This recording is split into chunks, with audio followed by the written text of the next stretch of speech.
d'une délégation des douanes maliennes au port autonome de Conakry, un port désormais opérationnel 7 jours sur 7 et 24 heures sur 24. Une instruction des autorités guinéennes en vue de décongestionner les lieux, mais aussi et surtout de prendre en charge de façon diligente le flux de marchandises vers le Mali. Envoyé spécial à Conakry, Gaussou Touré, Yaya Konaté. Au bout de la capitale guinéenne, une grande ouverture sur le monde commercial, le port autonome de Conakry. Ici, un terminal à conteneurs doté d'équipements de dernière génération, il est géré par le groupe Bolloré. Quand je prends les équipements au jour d'aujourd'hui, nous avons 2 portiques de quai qui sont derrière moi, qui sont de la dernière génération, qui sont opérationnels 24 heures sur 24. Et nous avons les RTG, les portiques de quai qui réceptionnent les conteneurs du parc.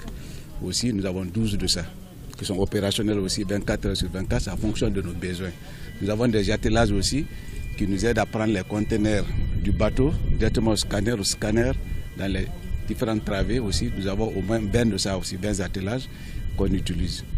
Donc aujourd'hui, pour le moment, le volume que nous gérons au Conakry Terminal, nous sommes vraiment bien équipés pour pouvoir gérer cela. La réhabilitation, l'extension et la modernisation du port se font sous la houlette de la société Alport, filiale du groupe Albayak.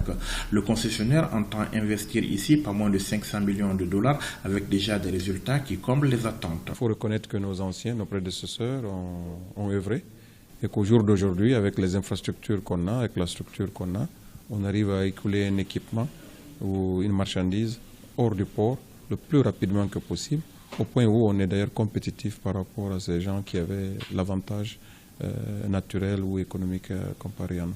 Des infrastructures que les autorités guinéennes veulent mettre aujourd'hui au service du Mali. Pour ce faire, des instructions ont été données aux autorités portuaires qui les ont traduites en mesures concrètes.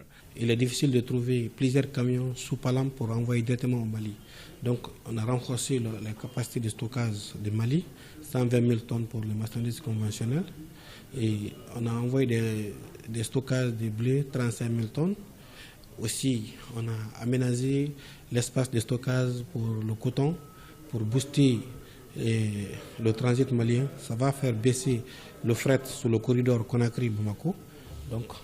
Et aussi, on a aménagé des espaces de CFS, Container Free Station, pour le dépotage des conteneurs en destination en provenance du Mali.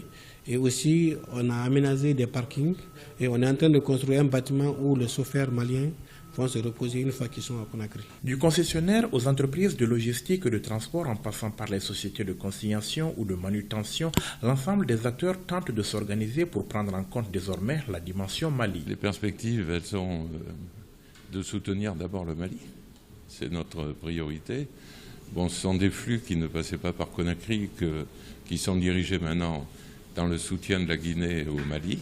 Et il faut que nous nous organisions tous ensemble, Maliens et Guinéens, pour répondre aux besoins de l'État malien et des entreprises maliennes. Les opérateurs maliens peuvent attendre tout de nous, tout ce qui est à notre portée. Dès que les opérateurs ont commencé à envoyer les marchandises vers Conakry, nous avons facilité le changement de route sur Conakry. Tout client qui souhaite dérouter sa marchandise sur Conakry, on lui accorde toutes les facilités pour que la marchandise soit acheminée à temps sur Conakry. Ce sont les administrations douanières qui ont donné le ton suite là aussi aux instructions des plus hautes autorités. La plus haute autorité qui nous a instruit de rendre le port de Conakry opérationnel 24 heures sur 24 et 7 jours sur 7.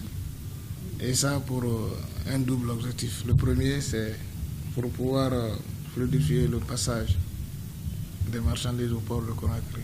En même temps, pour pouvoir drainer le volume que le Mali compte faire passer par les ports guinéens dans les deux sens. Maliens et Guinéens veulent donc saisir pleinement l'opportunité qu'offre l'embargo.